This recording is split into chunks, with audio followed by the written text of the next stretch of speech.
ஊருக்கு வெளியில் அமைதியான ஒரு இடம், அங்கே ஒரு ஆசிரமம், அங்கே ஒரு சாமியார். அவர் தினமும் நல்ல போதனைகள்லாம் செய்வார்.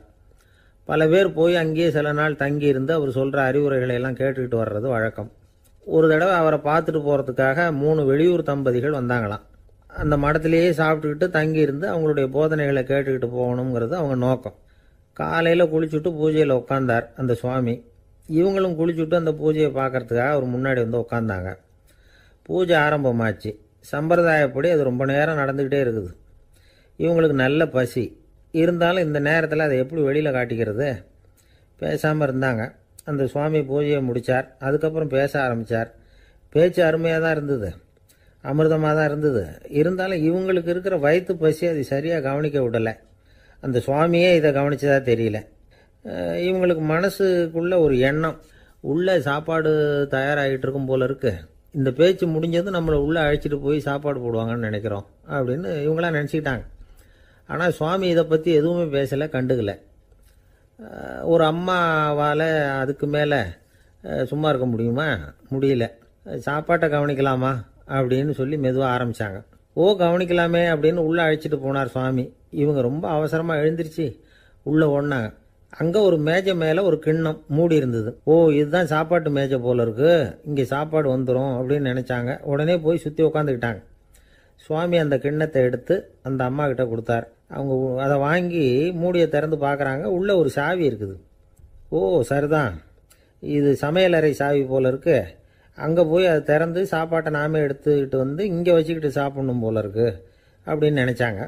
சாவி இருக்கு இல்லையா, வாங்க பூட்டு நிறையா காட்டுறேன் அப்படின்னு சுவாமி அவங்கள அழைச்சிட்டு போனார், காட்டினார். இவங்க அந்த அறையை ரொம்ப ஆவலோடு திறந்தாங்க. உள்ளே பார்த்தா அங்கே அரிசி, பருப்பு, விதவிதமான காய்கறி எல்லாம் இருக்குது. சமையலுக்கு வேண்டிய மிளகாய், எண்ணெய், பால், தயிர், நெய் இப்படி எல்லாமே இருக்குது. அடுப்பு, விறகு, நெருப்பு போட்டி அது கூட அங்கே இருக்குது. சாப்பாடு தயாராக இருக்கும்னு நினச்சிக்கிட்டு போனால் இப்படி இருக்குதே அப்படின்னு சொல்லி அதை பார்த்ததும் ரொம்ப சோர்ந்து போட்டாங்க அவங்க. சுவாமி என்ன இது சாப்பாடு இல்லையா அப்படின்னாங்க. அதுதான் சாப்பாட்டுக்கு வேண்டிய எல்லாம் இங்கே இருக்குதே, அடுப்பு மூட்டி நீங்கள் தான் அவங்கவுங்க ருசிக்கு தகுந்த மாதிரி சமைச்சிக்கணும். இந்த சன்னியாசிக்கு எப்படி சமைக்க தெரியும் அப்படின்னு கேட்டார் சுவாமி. சாப்பாடு தயாராக இருக்கும்னு நாங்கள் எதிர்பார்த்தோம் அப்படின்னாங்க. நீங்கள் இப்படி சொல்லுவீங்கன்னு நானும் எதிர்பார்த்தேன். இது வரைக்கும் நான் எவ்வளவோ தத்துவம்லாம் எடுத்து சொன்னேன். எல்லாத்தையும் விட இதுதான் அனுபவபூர்வமான தத்துவம். ஆண்டவன் நமக்கு நல்ல மனசை கொடுத்துருக்குறான், நல்ல வாய்ப்புகளையும் தந்திருக்கிறான், அதையெல்லாம் பயன்படுத்திக்கக்கூடிய மூளையையும் சிந்தனையையும் கொடுத்துருக்குறான். அதனால் அடுப்பை தான் நீங்கள் மூட்டணும், அடுப்பை நீங்கள் தான் மூட்டணும், உங்களுக்கு உகந்ததை நீங்கள் தான் சமைச்சு ருசித்து அனுபவிக்கணும். ஆண்டவனே அதை செஞ்சுக்கிட்டு இருக்க மாட்டான் அப்படின்னாராம் அந்த சுவாமி. நம்முடைய வாழ்க்கையில் பல நல்ல பலன்களை பெறறதுக்கு நாம் தான் முயற்சி பண்ணணும். அதுக்குரிய சூழ்நிலையை தான் ஆண்டவன் கொடுப்பானே தவிர அதை விளக்கிறதுக்காக தான் அந்த சுவாமி அப்படி செஞ்சு காட்டியிருக்கிறார். இது ஒரு பெரியவர் இப்படி ஒரு விளக்கம் கொடுத்தார். அதுக்கப்புறம் அந்த 3 தம்பதிகளும் தெளிவடைஞ்சுட்டாங்களாம். நாம் தெளிவடைகிறது எப்போங்கிறது தான் தெரியல அப்படின்னு பல பேர் இதை கேட்டுட்டு சொல்லிகிட்டு இருக்கிறாங்க. இந்த கதையை நம்முடைய நண்பர் ஒருத்தர்கிட்ட சொன்னேன்.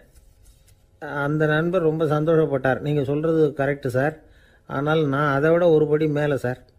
எனக்கெல்லாம் அரிசி பருப்பு இருக்கிற ரூம் எதுன்னு கையை காட்டிட்டா போதும், உடனே கிண்ணத்துலேருந்து சாவியை எடுத்து கொடுக்கணுங்கிற அவசியம்லாம் இல்லை எனக்கு. அப்புறம் எப்படி ரூமை திறந்துருவீங்க அப்படின்னு கேட்டேன்.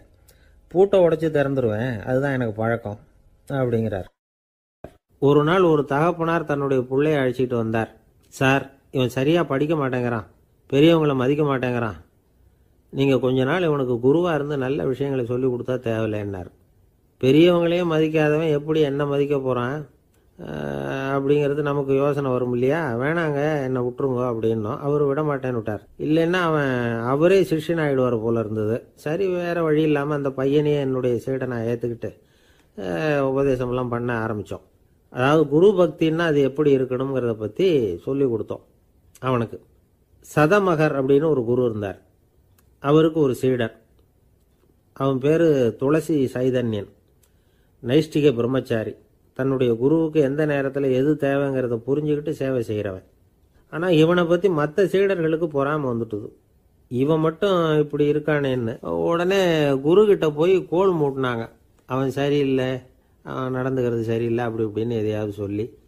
இருந்தாலும் இதையெல்லாம் அந்த குரு நம்பலை. அவருக்கு தெரியும் யார் யார் எப்படின்னு. துளசி சைதன்யன் பெருமையை மற்ற சீடர்களுக்கு உணர்த்தணும் அப்படின்னு நினைச்சார். அதுக்கு ஒரு வழி பண்ணார். ஒரு நாள் சீடர்களை எல்லாம் கூப்பிட்டுக்கிட்டு ஒரு காட்டு வழியாக போய்கிட்டு இருந்தார். அங்கே ஒரு பெரிய மலை அருவி கொட்டிக்கிட்டு இருந்தது. குரு சீடர்கள் பக்கம் திரும்பினார். இந்த மலையின் மேலே இருந்து அந்த படுபாதாளத்தில் குதிக்கிறதுக்கு உங்களில் யார் தயார் அப்படின்னு கேட்டார்.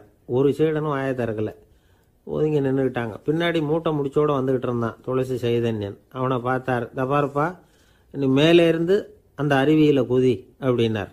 அப்படியே செய்கிறேன் சுவாமின்னா ஓடி போய் பொத்துன்னு குதிச்சுட்டான்.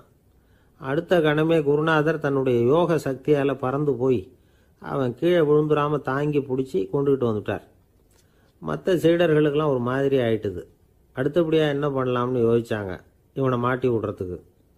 ஒரு நாள் வெத்தலை அடிக்கிற ஒரு சின்ன உரலையும் உலக்கையையும் எடுத்து ஒளிய வச்சுட்டாங்க. சதமகர் சன்னியாசி இல்லை, அவர் வெத்தலை போடுவார். பல்லு சரியில்லை, அதனால் இடித்து தான் வெத்தலையை போடணும். திடீர்னு வெத்தலை பாக்கு கேட்டார். வழக்கமாக உரலில் இடித்து தர்றது தான் துளசியின் பழக்கம். உரலை தேடினா கிடைக்கல, என்ன பண்ணுறது? குரு கேட்டுவிட்டாரே, குரு சேவை தானே முக்கியம். என்ன பண்ணால் வெத்தலை பாக்க தன்னுடைய வாயில் போட்டு முன்னும் அதை எடுத்து அவர்கிட்ட கொடுத்துட்டான். குரு எதையோ படிச்சுக்கிட்டே அதை வாங்கி வாயில் போட்டுக்கிட்டார். துளசி இன்னைக்கு தாம்பூலம் நல்லா இடிக்கப்பட்டிருக்கு, ருசியாக வேற இருக்குது, அதை இடித்த பாத்திரத்தை என் கண்ணால் பார்க்கணும்னு ஆசையாக இருக்குன்னுட்டார். அதை மட்டும் அனுப்பி போய் நீ வர வேண்டான்னு வேற சொல்லிவிட்டார். இதை கேட்டதும் துளசி தவிச்சு போயிட்டான்.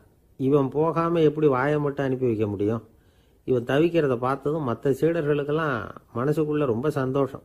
துளசி கொஞ்சமும் யோசிக்கலை, வாழை எடுத்தான், தன்னுடைய தலையவே அப்படியே அறுத்து வெட்டி எடுத்தான். இன்னொரு சீடங்கிட்ட கொடுத்துட்டான், எடுத்துகிட்டு போன்னு சொல்லி கொண்டுட்டு போய் குரு முன்னாடி வைக்கிறாங்க. அந்த தலையில் வாய் திறந்துருக்கு, வெத்தலை போட்டு முன்னு இருந்தது, தெரிஞ்சு போச்சு, சிவப்பாக இருந்தது. அவனுடைய குரு பக்தியை இப்போ எல்லாரும் ஒத்துக்கிட்டாங்க. அதுக்கப்புறம் குரு சதமகர் தன்னுடைய அற்புத திறமையினால் அந்த தலையை மறுபடியும் ஒட்ட வச்சுட்டார். துளசிக்கு உயிர் வந்துட்டுது. இப்படி ஒரு பெரிய கதை உண்டு. அதாவது துளசி சைதன்யன் அவனுடைய குரு பக்தி எப்படி அப்படின்னு கேட்டோம். ரொம்ப அபாரம் அப்படின்னு அந்த பையன் அடக்கமாக சும்மா விளையாட்டுக்காக தான் அப்படி அவங்ககிட்ட கேட்டோம். ஏன்பா உன்னுடைய குரு பக்தியை என்கிட்ட காட்டுறதுக்கு உன்னோட கழுத்தை நீயே அறுக்கணும்னு நான் சொன்னா அதை நீ செய்வியா அப்படின்னு கேட்டோம். என்னுடைய கழுத்தை நானே அறுக்க வேண்டிய அவசியம் இல்லை சார் அப்படின்னா அவன். ஏண்டான்னு, அதே காரியத்தை தான் இனிமேல் நீங்கள் தினமும் செய்ய போறீங்களே சார் அப்படிங்கிறான். ஒருத்தர் ரொம்பவும் மகிழ்ச்சியாக வந்துக்கிட்டு இருந்தார். என்ன விஷயம்னு விசாரித்தேன். நான் தோற்று போயிட்டேன், அதுதான் மனசுக்கு மகிழ்ச்சியாக இருக்குது அப்படின்னார்.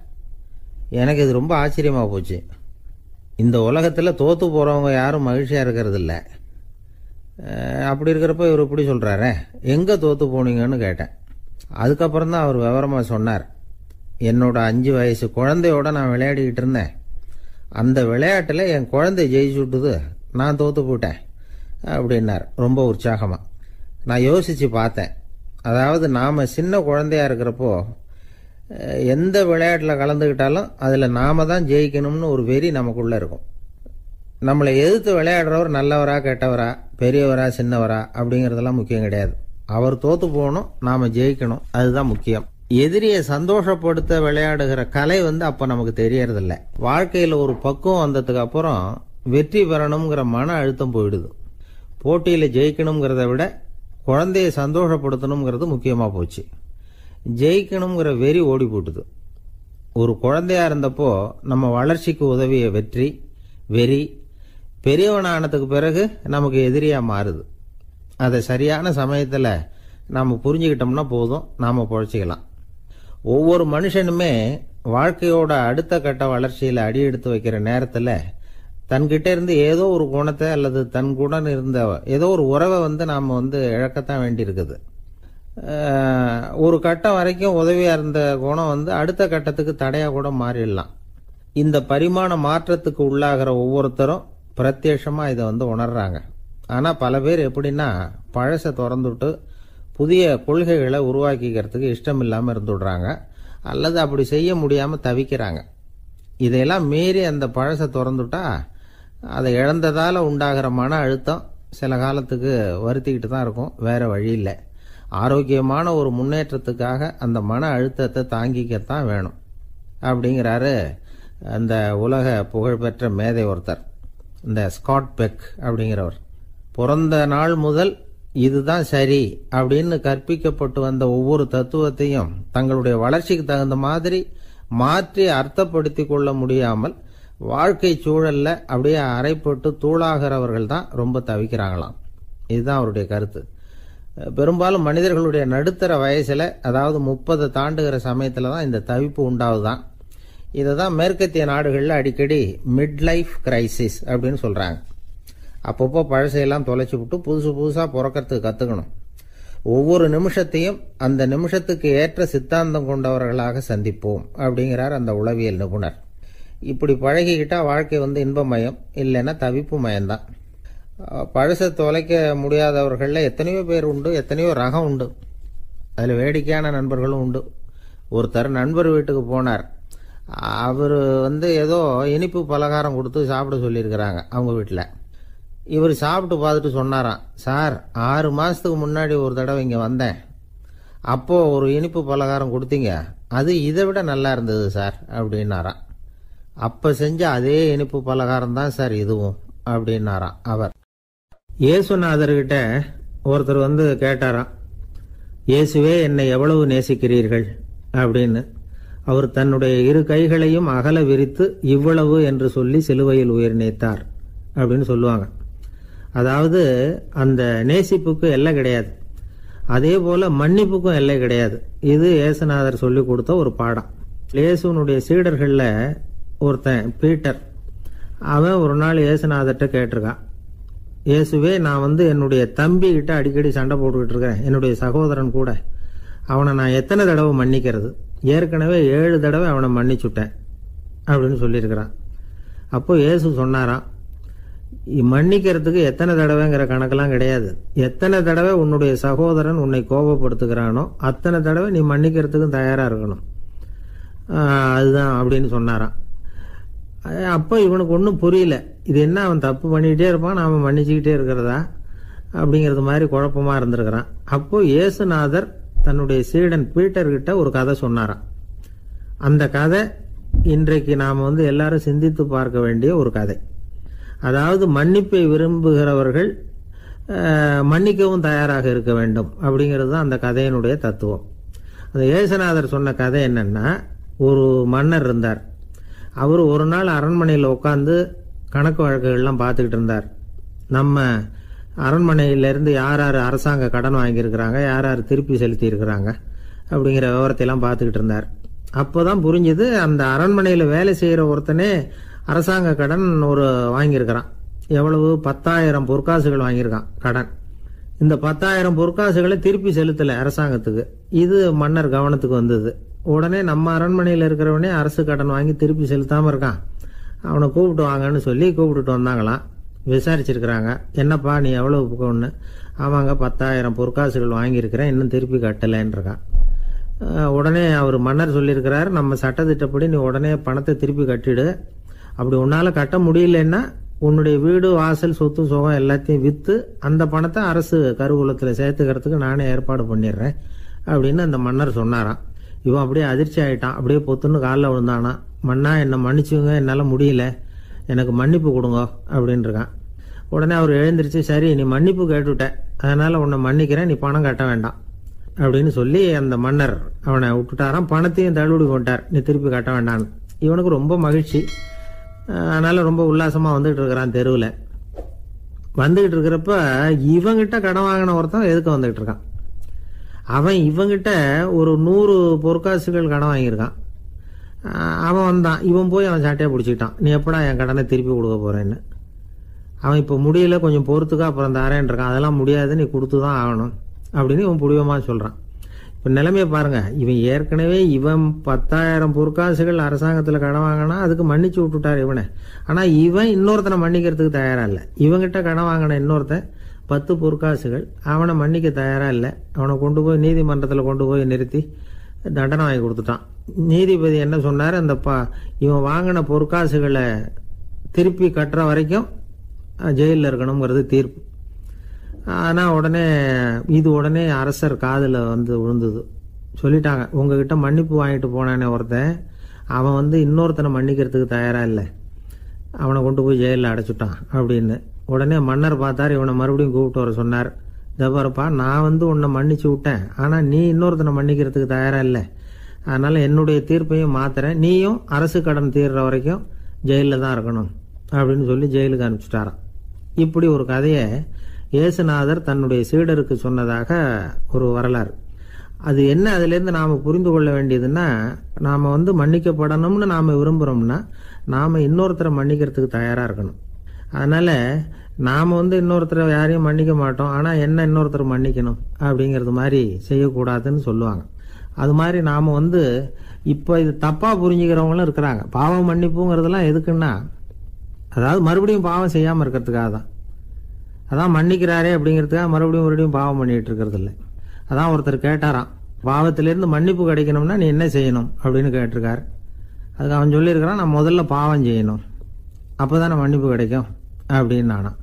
இப்படிப்பட்டவர்கள் தான் இன்னைக்கு உலகத்தில் அதிகமாக இருக்கிறாங்க. அதனால் இந்த மன்னிப்பின் மகத்துவங்கிறது இயேசுநாதர்கிட்டேருந்து தான் நாம் புரிஞ்சுக்கணும்.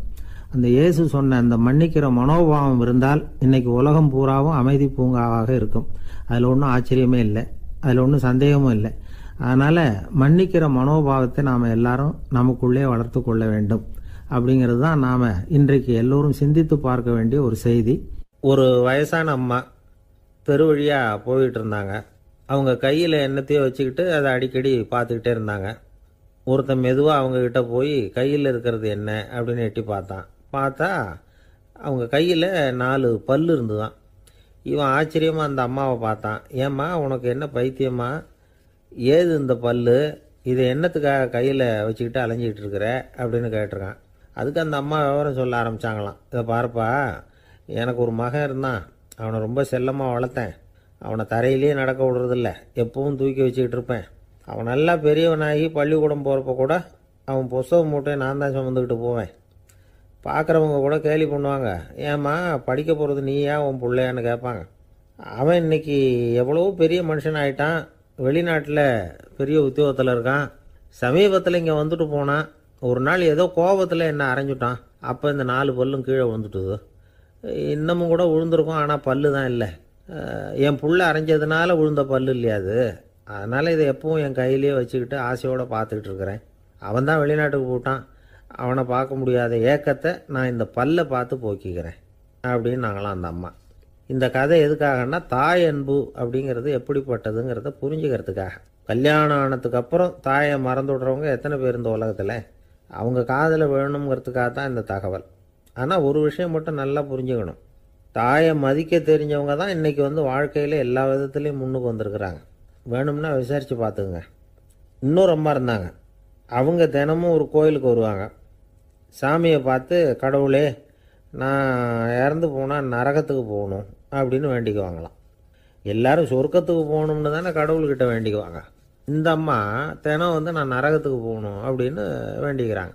அங்கேருந்து அர்ச்சகருக்கு இது சந்தேகம். ஒரு நாள் அதை நேரடியாகவே அவங்கக்கிட்ட கேட்டுவிட்டார். அதுக்கு அந்த அம்மா பதில் சொன்னாங்களாம், ஐயா, எனக்கு கல்யாணம் ஆகி ரொம்ப நாள் வரைக்கும் குழந்தை பாக்கியம் இல்லாமல் இருந்தது. கோயில் குளம் எல்லாம் சுற்றி வந்தேன். ரொம்ப நாள் கழித்து ஒரு குழந்தை பிறந்தது, ஆண் குழந்தை. அவனை நான் ரொம்ப செல்லம் கொடுத்து வளர்த்தேன். அதோட விளைவு என்ன ஆச்சுன்னா, அவன் ரொம்ப மோசமாக ஆயிட்டான். கெட்ட பழக்க வழக்கம்லாம் கற்றுக்கிட்டான். அவன் இறந்து போனால் நிச்சயம் அவனுக்கு நரகம்தான் கிடைக்கும். அந்த அளவுக்கு கெட்டவன் அவன். அப்படிப்பட்ட காரியங்கள்லாம் பண்ணிகிட்ருக்கான், எனக்கு தெரியும். இவனுக்காக நரகத்தில் கூட யாரும் தயவு காட்ட மாட்டாங்க, தாட்சண்யம் காட்ட மாட்டாங்க. அதனால் இவனுக்கு முந்தி நான் இறந்து நரகத்துக்கு போயிட்டா அங்கே இவனை கவனிச்சிக்கலாமே, இவனுக்கு பணிவிடை செய்யலாமேன்னு பார்க்குறேன் அப்படின்னு நாங்களாம். அதனால தான் நான் நரகத்துக்கு போகணும்னு தினம் ஆண்டவனை வேண்டிகிட்டு இருக்கிறேன் அப்படின்னு கண்கலங்கி அந்த அம்மா சொன்னாங்களாம். அதுதான் தாய் உள்ளம்ங்கிறது. தாயின் பெருமையை சரியாக உணர்ந்துட்டா அவங்களுக்கு எப்பவும் எந்த கஷ்டமும் வராது. இது ஏதோ உபதேசத்துக்காக சொல்கிற வார்த்தை இல்லை, உண்மையான வார்த்தை. இந்த விவரத்தையெல்லாம் நண்பர் ஒருத்தர்கிட்ட சொல்லிகிட்டு இருந்தேன். அவர் கொஞ்ச நாள் கழித்து என்னை தேடி வந்தார். அவர் கையிலேயே 4 பல்லு வச்சுருந்தார். என்னங்க ஆச்சு, ஏதுங்க இந்த பல்லு அப்படின்னு விசாரித்தோம். உங்கள் உபதேசத்தை கேட்டுவிட்டு இந்த உலகத்தில் எல்லாரையும் தாயாக நினைக்க ஆரம்பிச்சிட்டேன். ஒரு அம்மாவை கடத்தரில் பார்த்து தாயேன்னு கூப்பிட்டேன். அவங்க உடனே பலார்னு என்னை அரைஞ்சிட்டாங்க, பல்லு விழுந்துட்டுது. அதை தான் பொறுக்கி எடுத்துக்கிட்டு நேராக உங்களை தேடி வந்துக்கிட்டு இருக்கிறேன்னார். தாயேன்னு தானே கூப்பிட்டீங்க, அதுக்கு ஏன் அரைஞ்சாங்க அப்படின்னு கேட்டோம். நான் தாயேன்னு கூப்பிட்டது அவங்க காதில் நாயேன்னு விழுந்துட்டு தான், அதுதான் அப்படி ஆயிட்டுது அப்படின்னார். அரேபிய நாடு, அங்கே ஒரு ஆட்சி தலைவர், அரேபிய நாட்டு ஆட்சி பொறுப்பை ஏற்றுக்கிட்டவர். அவர் ஆட்சி பொறுப்பை ஏற்றுக்கிட்ட பிறகு ஒரு நாள் ஒரு தெருவில் நடந்து போய்கிட்டு இருந்தார். அவர் தோளில் ஒரு பெரிய துணி மூட்டை, அதை சுமந்துக்கிட்டு கடத்தெருவை நோக்கி அவர் போய்கிட்டு இருக்கிறார். வழியில் அவரை சந்திச்சார் உமர். அவர் கேட்டார், கலீஃபா அவர்களே, எங்கே புறப்பட்டுட்டீங்க அப்படின்னு கேட்டார். கலீஃபான்னா ஆட்சி தலைவர்னு அர்த்தம். இதுக்கு அவர் சொன்னார், நான் துணி வணிகம் செய்கிறவன், அதனால் துணி வியாபாரம் செய்கிறதுக்காக போய்கிட்டு இருக்கிறேன்னார். நீங்கள் இப்போ இந்த நாட்டுக்கு ஆட்சி தலைவர், ஆட்சி பொறுப்பில் இருக்கிறீங்க, நீங்கள் வியாபாரம் செய்ய போட்டா அரசு பணிகளை செய்கிறது யாரு அப்படின்னு கேட்டார் அவர். நான் அரசு பணிகளை மட்டுமே செஞ்சுக்கிட்டு இருந்தா என் குடும்பத்தை காப்பாத்துறது யாரு அப்படின்னு கேட்டார் அவர். இப்படி கேட்டவர் யார் தெரியுமா? அவர் தான் அபூபக்கர், இறை தூதர் முகமது அவர்களுக்கு பிறகு கலீஃபாவாக தேர்ந்தெடுக்கப்பட்டவர். அப்போலாம் ஆட்சி தலைவர்களுக்கு சம்பளம்னு எதுவும் கிடையாது. இந்த பிரச்சனையை எப்படி தீர்க்கிறதுன்னு யோசனை பண்ணார் உமர். அபு உபைதா அவர்கள்கிட்ட அழைச்சிட்டு போனார். அவர் யாருன்னா, அவர் தான் பொது நிதி கருவூலத்தின் பொறுப்பாளர். அவர்கிட்ட பிரச்சனையை சொன்னார். இது மாதிரி ஆட்சி தலைவருக்கு பொது நிதியிலிருந்து ஊதியம் அளிக்க முடியுமான்னு கேட்டார். பொது நிதி விதிகளின்படி அதுக்கு சாத்தியம் இல்லைன்னு சொல்லிவிட்டாரு அவரு. சரி, வேற ஏதாவது வழி இருக்குதான்னு கேட்டார் உமர். அபு உபைதா கொஞ்சம் யோசனை பண்ணி பார்த்தார். அப்புறமா சொன்னார், மக்காவிலிருந்து மதீனாவுக்கு குடிபெயர்ந்து வந்த அகதிகளுக்கு நிதி உதவி அளிக்கிறதுக்கு விதிகளில் இடம் இருக்கு. அப்படி பார்த்தா அபூபக்கரும் அகதி தானே, அதனால எல்லா அகதிகளுக்கும் கொடுக்கறது மாதிரியே அவருக்கும் ஒரு தொகை அளிக்கலாம்னார். கலீஃபா அபூபக்கருக்கு இந்த அகதி உதவி தொகையைத்தான் கொடுத்துட்டு வந்தாங்களாம். குடும்ப செலவுக்கு அது போதுமானதா இல்லை. இருந்தாலும் கலீஃபாங்கிறதுக்காக மற்ற அகதிகளை விட அதிகமாக தொகையை பெற அவர் விரும்பல. மார்பு பக்கம் கிழிஞ்சிருந்த ஒரு மேலாடையை தான் அவர் அணிஞ்சிருந்தார். அவருடைய துணைவியார் அஸ்மா, அவங்க ஒரு நாள் தேன் அருந்த ஆசையாக இருக்குன்னாங்களாம். நமக்கு கிடைக்கிற ஊதியம் குடும்ப செலவுக்கே போதுமானதா இல்லையே, இந்த நிலையில் தேன் வாங்குறதுக்கு காசுக்கு நான் எங்கே போவேன்ருக்கார் அவர். கொஞ்ச நாள் கழித்து அவங்க ஒரு தொகையை அவர்கிட்ட கொடுத்து தேன் வாங்கிட்டு வர சொன்னாங்களாம். இவருக்கு ஆச்சரியம், ஏது இந்த பணம்னு கேட்டிருக்காரு. நீங்கள் தினமும் குடும்ப செலவுக்காக கொடுத்துக்கிட்டு வந்த பணத்தில் கொஞ்சம் கொஞ்சமாக மிச்சப்படுத்தி வச்சேன்னாங்களாம். அபூபக்கர் அந்த பணத்தை எடுத்துக்கிட்டு நேராக பொது நிதி கருவூல பொறுப்பாளர்கிட்ட போனார். இந்த பணத்தை பொது நிதியில் சேர்த்துருங்க, இது அதிகப்படியாக எனக்கு தரப்பட்டு வந்த ஊதியம், அடுத்த மாசத்திலிருந்து இந்த தொகையை குறைச்சிங்கன்னு வேற சொல்லிவிட்டாராம். பசியை தணிக்க தேவையான அளவு உணவு, ஒரு ஜோடி உடை, இதை தவிர கூடுதலாக மக்கள் பொது நிதியிலிருந்து வாங்கிக்கிறதுக்கு என் குடும்பத்தாருக்கு உரிமை இல்லை அப்படின்னு சொல்லி கண்டிப்பாக சொல்லிவிட்டாராம். அவர் வாங்கிட்டு வந்த இந்த குறைந்த ஊதியம் கூட அவர் மனசை உறுத்திக்கிட்டே இருந்தது. கடைசி நேரம் அவர் தம்முடைய மகள் ஆயிஷா அவர்கள் அழைச்சார். மகளே, இதுவரைக்கும் பொது நிதியிலிருந்து நான் வாங்கிட்டு வந்த தொகை என்னுடைய இதயத்தில் பாரமாக அழுத்திக்கிட்டு இருக்கு. என் தோட்டத்தை விற்று அதில் வர்ற பணத்திலிருந்து நான் இதுவரைக்கும் வாங்கிட்டு வந்த ஊதிய தொகையை கணக்கு போட்டு பொது நிதியில் சேர்த்து விடு அப்படின்னாராம். பதவி ஏற்கிறதுக்கு முன்னாடி தன்கிட்ட இருந்ததை விட இப்போ கூடுதலாக என்ன சொத்து இருக்குன்னு பார்த்துருக்கார். ஒரு ஒட்டகம், ஒரு கோப்பை, ஒரு பணியாள். இதையும் அடுத்தபடியாக கலீஃபாவா வர்றவர்கிட்ட ஒப்படைச்சிருங்க அப்படின்னு விட்டாராம். அதே மாதிரி அடுத்து வந்த உமர்கிட்ட ஒப்படைச்சாங்க. அப்போ உமர் சொன்னாராம், அபூபக்கரே, இந்த முன்மாதிரியால் உங்களுக்கு பிறகு இந்த ஆட்சி பொறுப்பை ஏற்கிறவர்களை பெரும் நெருக்கடிக்கு ஆளாகி விட்டீங்க அப்படின்னு சொல்லி ரொம்ப கண் கலங்கினாராம். கடைசியாக அபூபக்கர் தன்னுடைய குடும்பத்தாருக்கு விட்டு சென்ற சொத்து ஒரு படுக்கை விரிப்பு, ஒரு போர்வை, அவ்வளவுதான். இது சிந்திக்க வேண்டிய ஒரு செய்தி. ஒரு ஊரில் ஒரு மன்னர் இருந்தாராம். அமைச்சர் அவர்கிட்ட சொன்னாராம், மன்னா, நம்ம ராஜ்யத்தில் இனிமே லஞ்ச ஊழலே இருக்காதுன்னாராம். ஆஹா, அப்படின்னா ஊழல் பேர் வழிகளையெல்லாம் நாடு கடத்தியாச்சா அப்படின்னு கேட்டிருக்காரு மன்னர். இதுக்கு அவர், அப்படி இல்லைங்க, இனிமே கொடுக்கறதுக்கு ஜனங்கள்கிட்ட பணமே இல்லை அப்படின்னாராம். இந்த உலகத்தில் எல்லாருக்கும் மகிழ்ச்சி தரக்கூடிய ஒரு பொருள் எது? இது ஒரு முக்கியமான கேள்வி. இந்த கேள்விக்கு பொருத்தமான ஒரு பதிலை உங்களால் சொல்ல முடியுமா? அதாவது கொஞ்சம் யோசித்து பார்த்தா பணம்னு சொல்லலாமா? இப்போ கையில் காசு இல்லாதவங்ககிட்ட ஒரு 10 ரூபாய் கொடுத்தா அது அவனுக்கு சந்தோஷத்தை கொடுக்கும். ஏற்கனவே வருமான வரி பிரச்சனையில் சிக்கி இருக்கிறவர்கிட்ட இன்னும் கொஞ்சம் பணம் இந்தாங்கன்னு சொல்லி கொடுத்தோம்னா அது அவருக்கு சங்கடத்தை தான் கொடுக்கும். அதனால் அந்த கேள்விக்கு பணங்கிறது பொருத்தமான பதிலாக இருக்க முடியாது. கேள்வி என்னன்னா, இந்த உலகத்தில் எல்லாருக்கும் மகிழ்ச்சி தரக்கூடிய ஒரு பொருள் எது? சரி, இனிப்புன்னு சொல்லலாமா? ஏன்னா எல்லாருக்கும் இனிக்க தானே செய்யும். அதுலேயும் ஒரு சிக்கல் இருக்குது.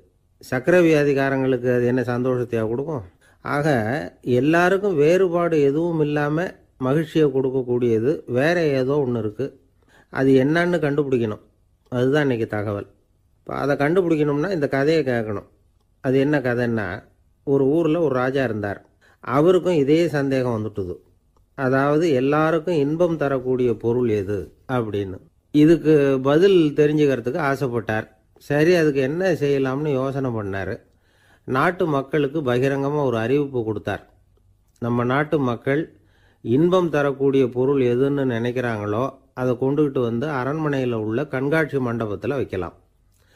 அப்படி அவங்க வைக்கிற பொருள்களில் எது எல்லாருக்கும் இன்பம் தரக்கூடியதாக இருக்குமோ அதை வச்சவருக்கு 1000 பொற்காசுகள் பரிசு அப்படின்னு அறிவிப்பு கொடுத்துட்டார். ஜனங்கள் இந்த அறிவிப்பை கேட்டாங்க. அதுக்கப்புறம் சும்மா இருப்பாங்களா? 1000 பொற்காசுன்னா சும்மாவா? அவங்க கையில் என்னென்ன கிடைச்சதோ அதையெல்லாம் கொண்டாந்து அரண்மனை காட்சி மண்டபத்தில் வச்சுட்டாங்க. அதுக்கப்புறமா ராஜா அங்கே வந்தார். ஒவ்வொன்றா பார்த்துக்கிட்டே வந்தார். முதல்ல ஒரு குயில் இருந்தது, இனிமையாக பாடக்கூடிய குயில். இந்த குயிலோட இன்னிசை எல்லாருக்கும் இன்பம் தரக்கூடியது தான். இருந்தாலும் காது கேட்காதவங்களுக்கு இந்த இசை எப்படி இன்பம் தர முடியும்? அதனால் இது சரியில்லைன்னு விட்டார். அடுத்தபடியாக போனார். அங்கே என்ன வச்சுருக்குறாங்கன்னு பார்த்தா ஒரு அழகான மயில் அங்கே தோகை விரித்து ஆடிக்கிட்டு இருக்குது. இந்த மயிலோட ஆட்டம் மனசுக்கு இன்பம் தரக்கூடியது தான். இருந்தாலும் பார்வை இல்லாதவங்க இந்த ஆட்டத்தை பார்த்து ரசிக்க முடியுமா? முடியாது. அதனால் இதுவும் சரியில்லை அப்படின்னு சொல்லிவிட்டார். அதுக்கு அடுத்தபடியாக போனார். பல வகையான இனிப்பு பண்டங்களை வச்சுருந்தாங்க. பார்த்தார், வயசானவங்களுக்கும் நோயாளிகளுக்கும் இது இன்பம் தராது, துன்பம் தான் கொடுக்கும் அப்படின்னார். இப்படி ஒவ்வொன்றா பார்த்துக்கிட்டே போகிறார். அழகான மலர்கள், கனிகள், ஓவியங்கள் எதுவுமே பொருத்தமாக தெரியல. சகல பேருக்கும் இன்பம் தரக்கூடிய வகையில் எதுவும் இல்லை. கடைசியாக வந்தார். அங்கே ஒரு களிமண் பொம்மை இருந்தது. அது என்ன பொம்மை தெரியுமா? பசியால் வாடி இருக்கிற ஒருத்தருக்கு ஒரு அம்மா இனிமையாக பேசிக்கிட்டு சோறு போடுறது மாதிரி அந்த பொம்மையை செஞ்சுருந்தாங்க. அதுக்கு கீழே அன்பு அப்படின்னு எழுதியிருந்ததுதான். ராஜா பளிச்சுன்னு ஒரு முடிவுக்கு வந்தார். அந்த பொம்மையை செஞ்ச சிற்பியை வரவழைச்சார், பரிசு கொடுத்தார். அன்பு ஒன்று தான் எல்லாருக்கும் இன்பம் அளிக்கக்கூடிய பொருள். காது கேட்காதவங்களும் அதை கேட்க முடியும், பார்வை இல்லாதவங்களும் அதை பார்க்க முடியும், குழந்தைகளும் அதை உணர முடியும் அப்படின்னு அதுக்கு விளக்கம் கொடுத்தார் அந்த மன்னர். இந்த உலகத்தில் எல்லாருக்கும் மகிழ்ச்சி தரக்கூடிய ஒரு பொருள் அன்பு தான். அதை புரிஞ்சுக்கிட்டு தான் சில கணவன்மார்கள் மனைவி பேரில் ரொம்ப அன்பை காட்டிக்கிறது வழக்கம். ஒரு வீட்டு வாசப்படி பக்கமாக மழைக்கு ஒதுங்கினார் ஒருத்தர். மழை தூரிக்கிட்டு இருந்தது, இருட்டு நேரம். அந்த வீட்டில் இருந்தவர், இன்னைக்கு ராத்திரி வேணும்னா இங்கேயே தங்கிட்டு காலையில் போங்க அப்படின்னார். உடனே இவர் சொன்னார், ரொம்ப நன்றிங்க, ஒரு 10 நிமிஷத்தில் இதை வந்துவிடுறேன் அப்படின்னு சொல்லிவிட்டு எங்கேயோ ஓடினார். 10 நிமிஷம் கழித்து திரும்பி வந்தார். ஆமாம், எங்கே போயிட்டு வந்தீங்கன்னு கேட்டார் வீட்டில் இருந்தவர். நேராக எங்கள் வீட்டுக்கு போய் மனைவி கிட்ட இன்னைக்கு ராத்திரி இங்கேயே தங்கிக்கிறேன்னு சொல்லிவிட்டு வந்துட்டேன் அப்படின்னார் அவர். அன்புல இது ஒரு ரகம். ஆசைப்படுறதுல தப்பு இல்லை, ஆனால் அந்த ஆசை தேவைக்கு தகுந்த மாதிரி இருக்கணும். தேவைக்கு மீறிய ஆசைகள் இருக்கு பாருங்க, அது தேவையில்லை. இந்த கருத்தை வலியுறுத்தது மாதிரி ஒரு கதை உண்டு. தேவேந்திரனுக்கு திடீர்னு வீடு கட்டணும்னு ஒரு ஆசை வந்துதான். வீடுன்னா நாம கட்டுற மாதிரி இல்லை. தேவேந்திரன் வீடுன்னா சும்மாவா? ஒரு பிரம்மாண்டமான அரண்மனை கட்டணும். அது மாதிரி இந்த 3 லோகத்துலேயும் ஒரு அரண்மனை கிடையாது அப்படின்னு எல்லாரும் சொல்லணும். இது அவனோட ஆசை. உடனே தேவ தச்சரான விஸ்வகர்மாவை கூப்பிட்டான், உத்தரவு போட்டான். விஸ்வகர்மா தன்னுடைய உதவியாளர்களை எல்லாம் கூப்பிட்டு ஒன்றா சேர்த்துக்கிட்டார். படாத பாடுபட்டு ஒரு பெரிய அரண்மனையை கட்டி முடித்தார். கட்டி முடிக்க 1000 வருஷம் ஆச்சு. தேவேந்திரன் பார்க்குறான். அவனுக்கு திருப்தி ஏற்படலை. என்னுடைய அந்தஸ்துக்கு இது ரொம்ப சாதாரணமான கட்டிடம், இதை விட இன்னும் பெருசாக கட்டு அப்படின்னா. தேவ தச்சர் திணறி போயிட்டார். அவரால் அதுக்கு மேலே எதுவும் செய்ய முடியல. என்ன பண்ணுறதுன்னு யோசனை பண்ணார். நேராக நாரதர் காலில் போய் விழுந்தார். நீங்கள் தான் என்னை இந்த பிரச்சனையிலேருந்து காப்பாற்றணும்னார். நாரதர் யோசனை பண்ணார். சரி, கவலைப்படாதேன்னார். நேராக இந்திரன்கிட்ட போனார். இந்திரன் நாரதரை பார்த்த உடனே வாங்கன்னு கூட்டிகிட்டு போய் அரண்மனையை காட்டினான். இது மாதிரி ஒரு அரண்மனையை நீங்கள் வேற எங்கேயாவது பார்த்துருக்குறீங்களா அப்படின்னு ரொம்ப பெருமையாக கேட்டான். நான் பார்த்ததில்ல, ஆனால் என்னை விட வயசில் மூத்தவர் மகரிஷி லோமேசர், அவர் ஒரு வேளை பார்த்துருக்கிறாரா என்னமோ அப்படின்னார். உடனே அவரை மனசில் நினச்சி தியானம் பண்ணினார். அடுத்த கணம் லோமேசர் அங்கே வந்தார். இடையில ஒரு சின்ன துண்டு, கையில் ஒரு கமண்டலம், தலையில் ஒரு பாய், அவ்வளவுதான் அவர்கிட்ட இருந்தது. எதுக்காக தலையில் இந்த பாய் அப்படின்னு கேட்டான் இந்திரன். என்ன மாதிரி அற்ப ஆயுள் உள்ள ஒரு ஜீவன் தனியாக வீடு கட்டிக்கிட்டு திண்டாடணுமா? இந்த பாய் தான் ஒரு வீடு மாதிரி எனக்கு நிழல் கொடுக்குது அப்படின்னார் அவர். என்னது, உங்களுக்கு வந்து அவ்வளவு கொஞ்சமான ஆயுளா அப்படின்னு ஆச்சரியத்தோடு கேட்டான் இந்திரன். ஆமாம், இதை பாரு, என்னுடைய மார்பில் ஒரு பொற்காசு அளவுக்கு ரோமம் உதிர்ந்துட்டுது. எப்போ என் உடம்புல உள்ள எல்லா ரோமமும் உதிர்ந்துருமோ அப்போ என்னுடைய ஆயுள் முடியும் அப்படின்னார். எப்போ அந்த ரோமங்கள் பூரா உதிரும்னு கேட்டான் இவன். ஒரு பிரம்மா மறைஞ்சதும் ஒரு ரோமம் உதிரும். என் உடம்புல உள்ள ரோமங்களின் எண்ணிக்கை எவ்வளவோ அவ்வளவு பிரம்மாக்கள் தோன்றி அவங்க ஆயுள் முடியும் பொழுது என் உடம்புல உள்ள ரோமங்கள் பூரா உதிரும் அப்படின்னார். அப்படின்னா ஒரு பிரம்மாவோட ஆயுள் எவ்வளவு காலம்னு கேட்டான். ஒரு பிரம்மாவுக்கு 100 தேவ வருஷம். ஒவ்வொரு தேவ வருஷத்துக்கும் 365 தேவ நாள். ஒவ்வொரு தேவ நாள்லையும் ஒன்ன மாதிரி 14 இந்திரர்கள் தோன்றி மறைகிறாங்க அப்படின்னு மகரிஷி லோமேசர் சொல்றார். இதை கேட்டதும் இந்திரன் ஆடி போயிட்டான். அவ்வளவு ஆயுள் உள்ள இவரே அற்ப ஆயுள்னு சொல்றார். நான் என்னுடைய ஆயுளை பெருசாக நினச்சிக்கிட்டு பிரம்மாண்டமான அரண்மனை கட்டணும்னு ஆசைப்படுறேனே அப்படின்னு நினச்சான். எனக்கு வீடு கட்டின வரைக்கும் போதும்னு விட்டான். அதனால் நாமெல்லாம் நம்முடைய தேவைக்கு தகுந்த மாதிரி ஆசைப்படுறது தான் நியாயம். ஆனால் அப்படியே நடந்துக்கிறோம். மனுஷன் வந்து கடவுளையே ஏமாற்றி காசு வாங்கிறதுக்குள்ள ஆசைப்படுறான். ஒருத்தன் கடவுளை நினச்சி தவம் இருந்தான். கடவுள் நேரில் வந்தார். தேவலோகத்தில் ரூபாய்க்கெல்லாம் என்ன மதிப்புன்னு கேட்டான். அங்கெல்லாம் ரூபாய்ங்கிறது உங்கள் பணத்தில் 1 கோடி ரூபாய்க்கு சமம். அதாவது தேவலோகத்தில் 1 ரூபான்னா இங்கே 1 கோடி ரூபா. அது மாதிரி எங்களுக்கு ஒரு நாளுங்கிறது உங்கள் கணக்கில் 1 கோடி வருஷத்துக்கு சமம் அப்படின்னார் கடவுள். அப்படின்னா எனக்கு நீங்கள் அதிகமாக எதுவும் தர வேணாம், உங்கள் கணக்குப்படி ஒரே 1 ரூபா கொடுங்க, அது போதும்னா இவன் ரொம்ப சாமர்த்தியமாக. கடவுள் யோசனை பண்ணார். அது ஒன்றும் கஷ்டம் இல்லை, 1 ரூபா தானே கேட்குற, கொடுத்துட்றேன். ஆனால் இப்போ வரும்பொழுது நான் எடுத்துக்கிட்டு வரல, எங்கள் கணக்குப்படியே 1 நாள் பொறுத்துக்க பணத்தோடு வந்துடுறேன் அப்படின்னு சொல்லிவிட்டு பறந்து போய் ஒரு கஞ்சன் ஆற்றுல விழுந்துட்டான்.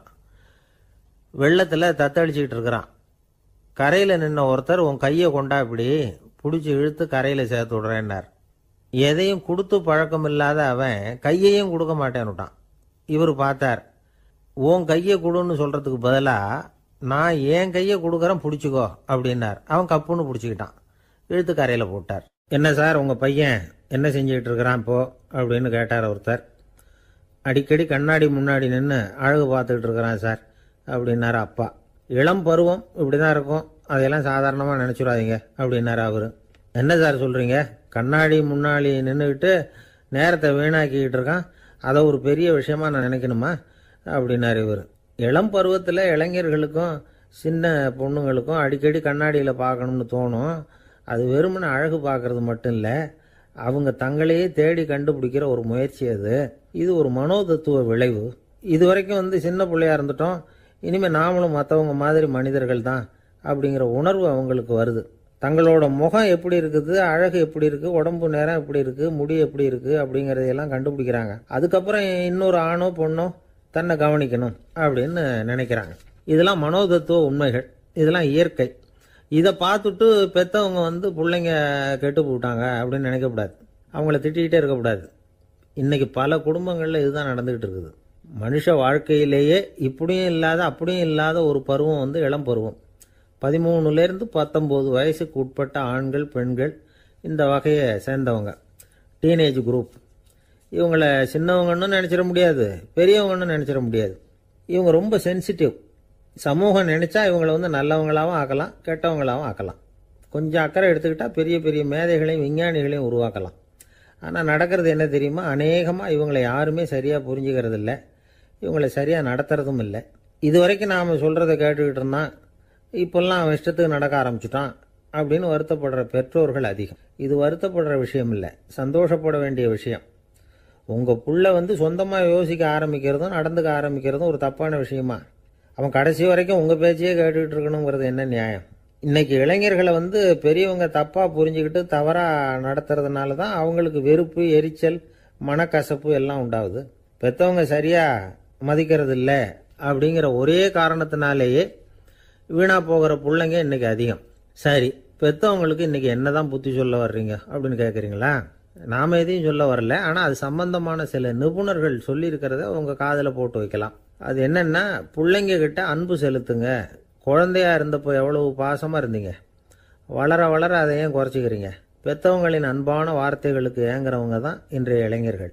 அவங்க எதை சொன்னாலும் அதை அக்கறையாக காது கொடுத்து கேளுங்க, அலட்சியப்படுத்தாதீங்க. அவங்க விரும்புகிறது உங்கள்கிட்ட இருந்து ஒரு மதிப்பு, மரியாதை, அங்கீகாரம், இவ்வளவுதான். அவங்க அவங்களாவே முடிவுகள் எடுக்கட்டும், அதுக்கு நீங்கள் உதவியாக இருங்க, அது போதும். மற்றவங்க முன்னாடி, முக்கியமாக அவங்க நண்பர்கள் முன்னாடி அவங்கள பற்றி மட்டமாக பேசாதீங்க. அவங்கக்கிட்ட பொய் சொல்லக்கூடாது. நீங்கள் சொன்னது பொய்ன்னு தெரிஞ்சு போச்சுன்னா உங்கள் பேரில் அவங்களுக்கு இருக்கிற மதிப்பு போயிடும், நம்பிக்கை போயிடும். அவங்களுக்கு முன்னாடி நீங்கள் சண்டை போடக்கூடாது. உங்கள் பிள்ளைய எப்பவும் இன்னொரு பிள்ளையோட ஒப்பிட்டு பேசுகிற வேலையே வேணாம். கூட பிறந்த மற்றவங்களோட கூட ஒப்பிடக்கூடாது. இப்படி செஞ்சால் அவன் உங்ககிட்டையும் பிரியமாக இருக்க மாட்டான், அவங்ககிட்டையும் பிரியமாக இருக்க மாட்டான். புள்ள எங்கே போகிறான், என்ன பண்ணுறான் அப்படின்னுலாம் துப்பறிஞ்சிக்கிட்டு இருக்கக்கூடாது. இளைஞர்கள் தனிமையை விரும்புகிறவங்க. அவங்கள பெட்டியில் வச்சு மூடி பாதுகாக்கணும்னு நினைக்கக்கூடாது. அவங்கள எப்படி பாதுகாக்கிறது அப்படிங்கிறது அவங்களுக்கே தெரியும். உங்கள் புள்ள எப்படி நடந்துக்கணும்னு நீங்கள் எதிர்பார்க்குறீங்களோ அது மாதிரி நீங்கள் நடந்து காட்டுங்க, அது போதும். ஒரு வீட்டில் அப்பாவும் அம்மாவும் பேசிக்கிட்டு இருக்கிறாங்க. என்னங்க, நம்ம பொண்ணு பெரியவளாயிட்டா, அடிக்கடி கண்ணாடி முன்னாடி போய் நின்றுக்கிட்டு இருக்கிறா, சீக்கிரமாக ஒரு பையனை பார்த்து கல்யாணத்தை முடிக்காமல் இப்படி மசன்னு கல் மாதிரி உட்காந்துருக்குறீங்களே அப்படின்னு சத்தம் போட்டாங்க அந்த அம்மா. அவசரப்படாத, பார்க்கறதுக்கு கண்ணுக்கு அழகா லட்சணமா புத்திசாலியா ஒரு பையன் கிடைக்க வேணாமா, அதுதான் பார்த்துக்கிட்டு இருக்கிறேன் அப்படின்னார் அப்பா. இதுக்கு அந்த அம்மா சொல்றாங்க, எங்க அப்பா இப்படியெல்லாம் நினைச்சுக்கிட்டு இருந்திருந்தா எனக்கு கல்யாணமே ஆயிருக்காது தெரியுமா அப்படின்னாங்களாம். 1816 வருஷம் செப்டம்பர் மாதம் 11 பிரான்ஸ் தேசத்தில் உள்ள ஒரு மருத்துவமனை. அங்கே ஒரு இளம் டாக்டர் கொஞ்ச நாளைக்கு முன்னாடி தான் அந்த ஆஸ்பத்திரியில் புதுசாக வேலைக்கு சேர்ந்துருக்கிறார். அவர் பேர் ரெனே லெனக். அவர் அன்னைக்கு காலையில் அந்த மருத்துவமனையில் அப்படியே ரவுண்ட்ஸ் வந்துக்கிட்டு இருக்கிறார். வார்டில் ஒரு படுக்கையில் ஒரு இளம் பெண் படுத்திருக்கிறா. அந்த பொண்ணுக்கு இருதய நோயாக இருக்கலாம்ங்கிறது மற்ற டாக்டர்கள் சந்தேகம்.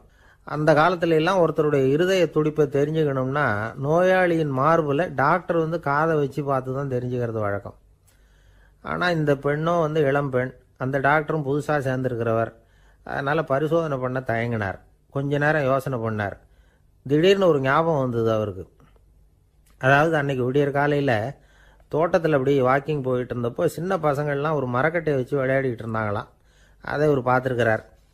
அது என்ன விளையாட்டுனா, ஒரு நீளமான மரப்பலகை, அதில் ஒரு முனையில் ஒரு பையன் தன்னுடைய காதை வச்சுக்கிட்டு இருக்கிறான், மறுமுனையில் இன்னொரு பையன் அந்த மரப்பலகையை ஒரு ஆணியால் கீறிக்கிட்டு இருக்கிறான்.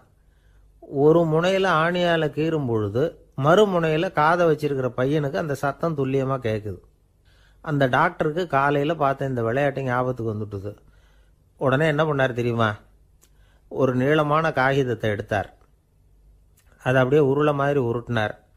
ஒரு முனையை அந்த நோயாளியின் மார்பில் இடது பக்கம் வச்சார், இன்னொரு முனையில் தன்னுடைய காதை வச்சார். என்ன ஆச்சரியம்! நோயாளியின் மார்பில் நேரடியாக காதை வச்சு கேட்கறத விட துல்லியமாக கேட்டுது இதய துடிப்பு.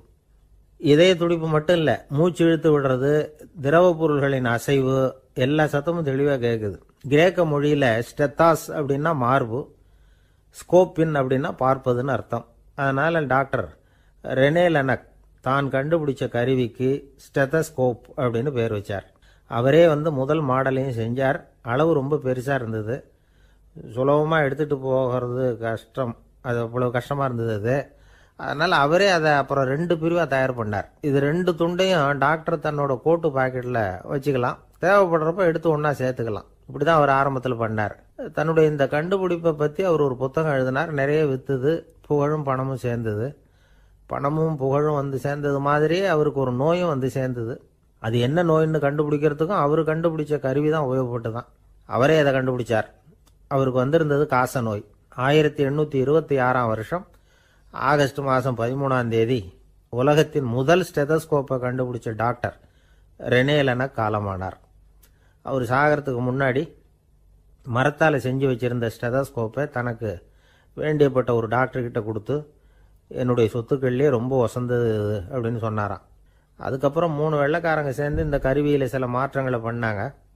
ஆனால் 1829 லண்டனில் டாக்டர் நிக்கோலஸுங்கிறவர் ஒரு காதால் இதய துடிப்பை கேட்கறத விட டாக்டர் 2 காதாலையும் கேட்கறது தான் சரியாக இருக்கும் அப்படின்னு ஒரு கருத்தை வெளியிட்டார்.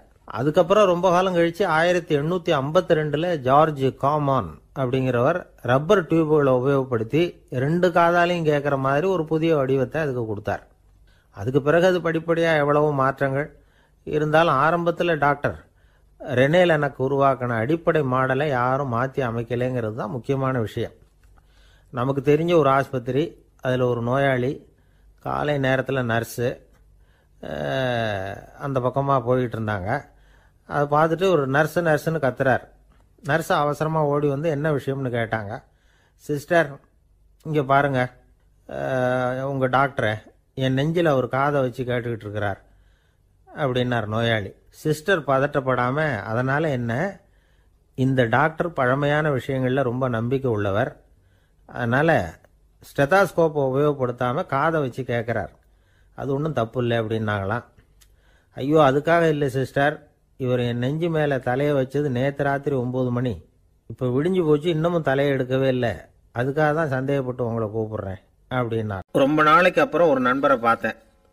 உங்கள் கூட உட்காந்து கொஞ்சம் நேரம் அரட்டை அடிக்கணும் போல் ஆசையாக இருக்குன்னு. அப்படின்னா நேராக எங்கள் ஆஃபீஸுக்கு வந்துடுங்க சார், அதுதான் வசதினார் அவர். இப்படி அரட்டை அடிக்கிறதுக்கு ஆஃபீஸ் தான் வசதியான இடம்னு நினைக்கிறவங்க பல பேர் உண்டு. அவங்களுக்கெல்லாம் கூடிய சீக்கிரத்தில் ஒரு இடைஞ்சல் வந்து சேரும் போல் இருக்குது. கைக்கு அடக்கமாக பிஸ்கட் வடிவத்தில் 2 அங்குல அகலத்தில் சதுர வடிவத்தில் ஒரு கருவி தயார் பண்ணியிருக்கிறாங்களாம். இது அரட்டை அடிக்கிறவங்களெல்லாம் கண்டுபிடிச்சிருமா. இன்ஃப்ரா ரெட் ரேஸ் அப்படின்னு சொல்கிறோம்ல, அகச்சிவப்பு கதிர்கள், அதனால் இது இயங்குது. ஆஃபீஸில் வேலை செய்கிறாங்கல்ல, அவங்க சீருடையில் இந்த கருவியை பொருத்திட வேண்டியது, அல்லது பையில் கூட வச்சுக்கலாம். ஒவ்வொருத்தர் கருவிக்கும் ஒவ்வொரு நம்பர் உண்டு, ஒவ்வொன்றும் வேறு வேறு சமிக்கைகளை அனுப்பும். இதை ஒரு கம்ப்யூட்டர் பதிவு பண்ணிக்கும். அந்த ஊழியர் எங்கே போனாலும் அதை இது பதிவு பண்ணிகிட்டே வரும். வராண்டாவில் இருக்காரா, கேன்டீனில் இருக்காரா, பாத்ரூமில் இருக்காரா, எல்லாம் பதிவாயிடும். பல ஊழியர்கள் ஒரே இடத்துல கூடி கும்பலாக இருந்தாலும் சரி, ஆஃபீஸுக்குள்ளேயே யாரும் போகக்கூடாத முக்கியமான இடத்துல ஒருத்தர் ரகசியமாக போனாலும் சரி, கம்ப்யூட்டர் காட்டி கொடுத்துரும். மேல்நாடுகளில் பல ஆஃபீஸ்களில் இப்போ இதை பயன்படுத்துகிறாங்களாம். இந்த கருவியை அணிஞ்சிருக்கிறவர் தனக்குரிய இருக்கையில் அமர்ந்த உடனே அவர் மேஜையில் இருக்கிற கம்ப்யூட்டர் அவரோட வருகையை பதிவு பண்ணிக்கும். சரி, இந்த கருவியை யாருக்கும் தெரியாமல் வெளியில் எடுத்து வச்சுட்டு ஏமாற்றி விடலாம்னு நினச்சாலும் அதுவும் முடியாத காரியமாக. நம்ம ஊருக்கு இந்த கருவி நல்லது தான். ஆஃபீஸில் வேலை செய்யாமல் அடுத்தவங்க அறைக்கு போய் அரட்டை அடிக்கிறது, ரகசிய கோப்புகள் வச்சுருக்கிற அறைகளுக்குள்ளே போய் நோட்டம் பார்க்குறது, இதையெல்லாம் கட்டுப்படுத்தி விடலாம்ல. சில பேர் வேணும்னே வேலை நேரம் பார்த்து பாத்ரூம் எங்கே இருக்குன்னு தேடி போயிடுறது உண்டு. அவங்களையெல்லாம் இது சுலபமாக கண்டுபிடிச்சி சொல்லிவிடும். இந்த கருவியால் வேறு சில பிரயோஜனமும் இருக்குது. ஒரு பெரிய அதிகாரி ரூமுக்குள்ளே குறிப்பிட்ட சில பேர் தான் போகணும் நுழையணும்னு வச்சுங்களேன், அதுக்கு தகுந்த மாதிரி செட் பண்ணி வச்சுக்கலாம். அப்படி வச்சுட்டா அந்த குறிப்பிட்ட சில பேர் தான் அந்த கதவை திறக்க முடியும். அதே மாதிரி பணம், நகை, இது மாதிரி விலை உசந்த பொருள்கள் இருக்கிற அறைக்குள்ளே குறிப்பிட்ட ஒரு சிலர் மட்டும்தான் போயிட்டு வர்றது மாதிரி நாம் பண்ணிக்கலாம். இப்போ பிரிட்டனில் பல இடங்களில் இந்த கருவியை சோதனை முறையில் பயன்படுத்திக்கிட்டு வராங்களாம். வயசானவங்களுக்கும் நோயாளிகளுக்கும் ஆபத்து காலத்தில் உதவி செய்கிறதுக்கும் நல்ல முறையில் பயன்படுத்திக்கலாமா, அதாவது இந்த கருவி நல்லா பயன்படுமா. இப்போல்லாம் ஆஃபீஸில் வேலை செய்கிறவங்க எவ்வளவு விழிப்புணர்ச்சியோடு இருக்கிறாங்க தெரியுமா. அன்றைக்கி அப்படி தான் ஒரு ஆஃபீஸ் நண்பரை பார்த்து, இன்றைக்கி என்ன தேதி சார் அப்படின்னோம். சரியாக ஞாபகம் இல்லைங்கன்னார். அதுதான் கையில் நியூஸ் பேப்பர் வச்சுருக்கிறீங்களே, அதை பார்த்தா தெரியுமே அப்படின்னோம். அது எப்படி சார் தெரியும், இது நேற்றுக்கு பேப்பர் ஆச்சே அப்படிங்கிறார். எனக்கு ஒரு நண்பர், அவர் ஒரு வழக்கறிஞர். ஒரு நாள் அவர்கிட்ட பேசிக்கிட்டு இருந்தேன். அப்போ கேட்டேன், ஏன் சார் நீங்கள்லாம் கோர்ட்டில் வாதாடுறப்போ கருப்பு நிற அங்கி அணியிறீங்களே, அதுக்கு என்ன காரணம், சட்டத்துக்கும் கருப்பு கலருக்கும் என்ன சம்பந்தம் அப்படின்னு கேட்டேன். அது ஒரு சுவாரஸ்யமான கதைன்னார் அவர். சொல்லுங்களேன் அப்படின்னு அவர் சொன்னார். கிபி 1694 வருஷத்தில் இங்கிலாந்து அரசி 2வது மேரிங்கிறவர் இறந்து போனார். அந்த ராணியோட கணவர் 3ஆம் வில்லியம், அவர் ஒரு உத்தரவு போட்டாராம். அரசியோட மறைவுக்கு அனுதாபம் தெரிவிக்கிற வகையில் வழக்குரைஞர்கள் எல்லாரும் கருப்பு நிற அங்கி அணியணும் அப்படின்னு. அன்னைக்கு ஆரம்பித்த அந்த பழக்கம் அதுக்கப்புறம் மாறவே இல்லையாம், இன்றைக்கும் தொடருது. வழக்குரைஞர்கள்லாம் முதல்ல கருப்பு அங்கி மட்டும்தான் அணிஞ்சாங்களாம். அதில் ஒரு சின்ன சங்கடம், ஏற்கனவே உடம்பு கருப்பாக இருக்கிறவங்க அதுக்கு மேலே கருப்பு ட்ரெஸ் வேறு போட்டுக்கிட்டால் முகம் பளிச்சுன்னு தெரியாது இல்லையா. அதனால் முகம் பளிச்சுன்னு தெரியறதுக்காக அவங்கெல்லாம் வெள்ளை நிற பட்டியை அணிய ஆரம்பித்தாங்களாம். இப்படி தான் இங்கிலாந்தில் அந்த பழக்கம் ஆரம்பமாயிருக்குது. அந்த சமயத்தில் இந்தியாவை ஆண்டது பிரிட்டிஷ்காரங்க தானே, அதனால் இங்கேயும் அந்த பழக்கம் அப்படி நடைமுறைக்கு வந்துட்டுது. அதே மாதிரி சர்ச்சிலின் மூதாதையரான மார்ல்பரோ பிரபுவின் ஞாபகார்த்தமாக நீதிபதிகள் இந்த வெள்ளை குள்ளாய் அணிகிற முறை பழக்கத்துக்கு தான். இதுதான் என்னுடைய நண்பர் சொன்ன தகவல். இங்கிலாந்தில் நீதிமன்றம்ங்கிறது ரொம்ப மதிப்புள்ளது. அந்த அளவுக்கு சட்டத்துக்கு அங்கே மரியாதை. அங்கே நடந்த ஒரு சுவாரஸ்யமான நிகழ்ச்சியை ஒரு சகோதரி எழுதி அனுப்பியிருந்தாங்க. அவங்க அப்பா நீதித்துறையை சேர்ந்தவரான். அவர் சொன்னதான் இது. அவங்க எழுதி அனுப்பியிருந்த விஷயம் என்னென்னா, அங்கே ஒரு கேஸில் ஒரு முக்கியமான தீர்ப்பு வழங்க வேண்டியிருக்குது. ஜட்ஜு, பாரட்லா படித்த பெரிய பெரிய வக்கீல்கள், ஜூரி எல்லாருமா கூடி அந்த கேஸை பற்றி விவாதிக்கணும். சுமாராக 40 பேர். இதுக்காக கோர்ட்டு ஹாலில் விசேஷ சேம்பரில் நுழையிறதுக்கு முன்னாடி அவங்களெலாம் தங்களுடைய கோட்டு தொப்பி எல்லாத்தையும் கழட்டி அங்கே நின்றுக்கிட்டு இருந்த ஒரு அட்டண்டர்கிட்ட கொடுத்துட்டு உள்ளே போனாங்க. அந்த ஆள் படிக்காதவர். அவர் ஒவ்வொருத்தர் கொடுக்குறதையும் வாங்கி அங்கே அப்படியே ஒரு இடத்துல அடுக்கி வைக்கிறார். அப்படியே வாங்கி உள்ளே வச்சுக்கிட்டு இருக்கிறார் ஒவ்வொரு இடத்துல. அது அவரோட வேலை. உள்ளே போன ஜட்ஜி, வக்கீல், ஜூரி எல்லோரும் ரொம்ப நேரமாக அந்த கேஸை பற்றி விவாதிக்கிறாங்க. ஒரு நாள் பூரா ஆயிட்டுது. அவ்வளவு தீவிரமாக அக்கு வேறு ஆணி வேறையாக பிச்சு உதறி இருக்கிறாங்க. ஒரு வழியாக 13 மணி நேரம் கழித்து வெளியில் வந்திருக்கிறாங்க. ஒவ்வொருத்தராக வர வர அந்த அட்டண்டரும் அவங்கவுங்க கோட்டு தொப்பியை அவங்கக்கிட்ட எடுத்து ரொம்ப மரியாதையாக திருப்பி கொடுத்துக்கிட்டு இருக்கிறார். கடைசியாக ஜட்ஜ்மெண்ட்லாம் எழுதி முடிச்சுட்டு ரொம்ப திருப்தியோடவும் களைப்போடவும் வெளியில் வந்துக்கிட்டு இருக்கிறாராம். இந்த ஆள் அவருடைய மேல் கோட்டையும் தொப்பியையும் எடுத்து அவர்கிட்ட ரொம்ப மரியாதையோடு நீட்டினாராம். ஜட்ஜுக்கு ரொம்ப ஆச்சரியம். இந்த ஆள் எப்படி இவ்வளவு பேரோட கோட்டு தொப்பி எல்லாத்தையும் ஞாபகம் பேசாமல் திருப்பி கொடுக்குறார் அப்படிங்கிறது அவருக்கு ஆச்சரியம். அதனால் அவர் அந்த ஆளை பார்த்து கேட்டாராம், ஏப்பா இந்த கோட்டை கொடுக்குறியே, இது என்னோடது தானா, என்னோடது தான்னு உனக்கு எப்படி தெரியும் அப்படின்னாராம். இதுக்கு அந்த பியூனு ரொம்ப பதவிசாக பதில் சொன்னாராம், ஐயா இந்த கோட்டு ஹேட்டை உங்ககிட்ட வாங்கி மாட்டினேன், இப்போ திரும்ப உங்ககிட்ட தரணும், தந்துட்டேன், இதுதான் என்னோட வேலை, மற்றபடி இது உங்களோடதா இல்லையா அப்படிங்கிறதெல்லாம் எனக்கு தெரியாதுங்க அப்படின்னார்.